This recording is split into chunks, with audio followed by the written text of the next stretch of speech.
Hello friends, ಎಲ್ಲರಿಗೂ ನನ್ನ ನಮಸ್ಕಾರ. ಪವರ್ ಆಫ್ ವುಮೆನ್ ಚಾನಲ್ಗೆ ಸ್ವಾಗತ. ಫ್ರೆಂಡ್ಸ್, ಇವತ್ತು ನಾನು ಭುಜ ಜಾರದ ಹಾಗೆ ಹೇಗೆ ಸ್ಟಿಚ್ ಮಾಡಬೇಕು ಅನ್ನೋದು ತೋರಿಸ್ಕೊಡ್ತೀನಿ. ಭುಜ ಜಾರಲ್ಲ, ಕೆಲವೊಬ್ಬರು ಭುಜ ಜಾರತ್ತೆ ಅಂತಾರೆ. ಅದಕ್ಕೆ ಹೇಗೆ ಸ್ಟಿಚ್ ಮಾಡಬೇಕಂತ ನಾನು ಹೇಳ್ಕೊಡ್ತೀನಿ.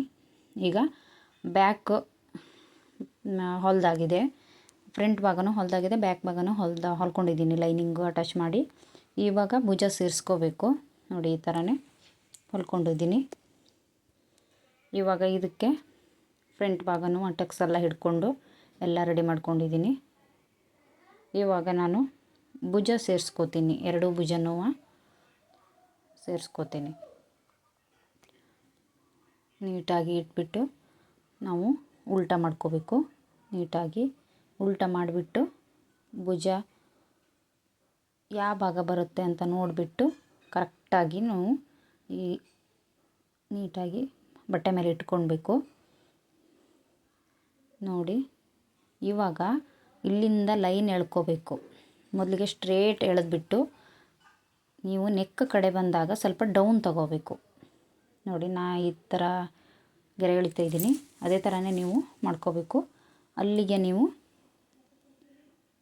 ಹೊಲಿಗೆ ಹಾಕಿಬಿಟ್ಟು ನಾವು ಗೆರೆ ಹೇಗೆ ಹಾಕೋತೀವಿ ಡೌನ್ ಆಗಿ ಸ್ವಲ್ಪ ನೆಕ್ ಕಡೆ, ಅಂದರೆ ಕಂಕ್ಳು ಸೈಡಲ್ಲ, ನೆಕ್ ಕಡೆನ ಸ್ವಲ್ಪ ಡೌನ್ ಮಾಡಬೇಕು.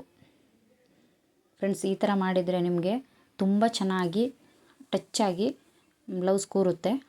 ನೋಡಿ, ಈ ಥರ ಇನ್ನೊಂದನ್ನು ಕೂಡ ಅದೇ ಥರನೇ ನಾನು ಸ್ವಲ್ಪ ಇಲ್ಲಿ ಜಾಸ್ತಿ ತೊಗೊಂಡ್ಬಿಟ್ಟು ಈ ಕಡೆ ಸ್ಟ್ರೇಟ್ ತೊಗೊಳ್ತೀನಿ.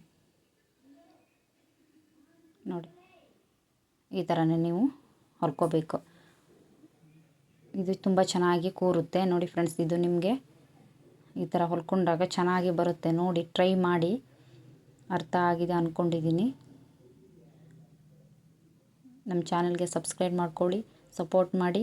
ಇಷ್ಟ ಆದರೆ ಲೈಕ್ ಮಾಡಿ, ಶೇರ್ ಮಾಡಿ. ನೋಡಿ, ಈ ಥರನೇ ನೀವು ಡಬಲ್ ಹೊಲಿಗೆನೂ ಹಾಕೋಬೇಕು. ನೋಡಿ, ಈ ಥರನೇ ನೀವು ಭುಜ ಜಾರದ ಹಾಗೆ ನೀಟಾಗಿ ಹೊಲ್ಕೋಬಹುದು. ನೋಡಿ ಫ್ರೆಂಡ್ಸ್, ಯಾವುದೇ ಏಜರಿಗೆ ಸಹಿತ ನೀವು ಮಾಡ್ಬೋದು.